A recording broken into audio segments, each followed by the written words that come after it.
आश्चर्य वाटतं की प्रत्येक गोष्ट ही पारनेर तालुक्याशी का जोडली जाते.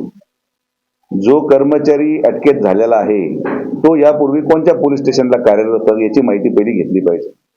तो व्यक्ती पारनेर पोलीस स्टेशनला कार्यरत होता. पारनेर पोलीस स्टेशनला कार्यरत असताना तिथं तो गुटख्या आणि इतर व्यवसायामध्ये त्याच्यावर आरोप निष्पन्न झाले होते आणि त्यावर कारवाई झाली होती.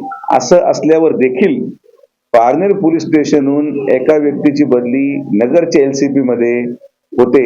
तर पहिला माझा प्रश्न की कोणाच्या शिफारशीने ती बदली झाली याचं उत्तर एसपीने द्यावं लागेल. एसपी महोदयांनी सांगितलं होतं की अतिशय पारदर्शक आणि चारित्र्य संपन्न लोक एलसीबी मध्ये घेतले जातील. तर मग हे व्यक्ती जे पारनेरहून आले होते हे कोणाच्या शिफारशीने आले याचं उत्तर एसपीने द्यायला हवं.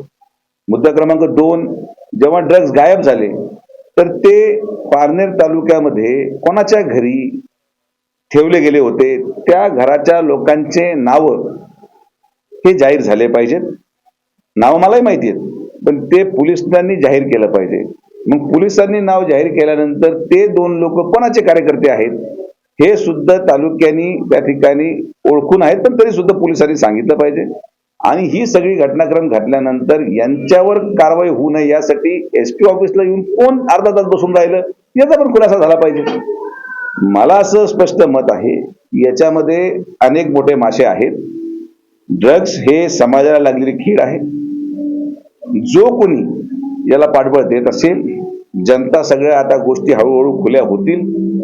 मी आठवडाभराचा वेळ देतो अहिल्यानगर पोलीस विभागाला की त्यांनी हे सगळे नावं जाहीर करावेत. अन्यथा पत्रकार परिषद घेऊन नावनिशी मी हा सगळा खुलासा करणार की कोण कोणाच्या घरी माल ठेवला होता आणि ते कोणाचे कार्यकर्ते होते. हे सगळं दिवस ढवळ्या घडलेला पराक्रम आहे आणि हे कोणाच्या शिफारशीने आली याचं उत्तर एसपी द्यावं आमची मागणी आहे. एसपी आपलं काम करत आहेत पण एसपींनी समाजापुढे एवढं मोठ्या 20 कोटीच्या ड्रग्जचं रॅकेट जेव्हा श्रीरामपूरमध्ये हे सगळे ड्रग्ज जप्त झाले तर या कॉन्स्टेबलनी त्या ठिकाणी 10 किलोचा रवा ठेवून 10 किलोचे ड्रग्ज बाहेर काढले.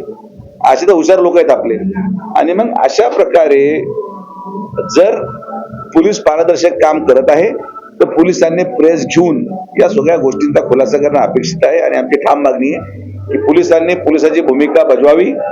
कोणत्याही दबावाला बळी न पडता त्यांनी सगळे नावं पडद्यामागचे पुढे आणावेत. त्या सगळ्यांचे सीडीआर रेकॉर्ड हे कोणाच्या संपर्कात होते हे जनतेपुढे आलं पाहिजे. ही गोष्ट एवढी मोठ्या प्रमाणात दाबली जाते मी आणि याच्यामधले मुख्य सूत्रधार देखील सीडीआर रिपोर्टच्या माध्यमातून बाहेर येतील माझी खात्री आहे.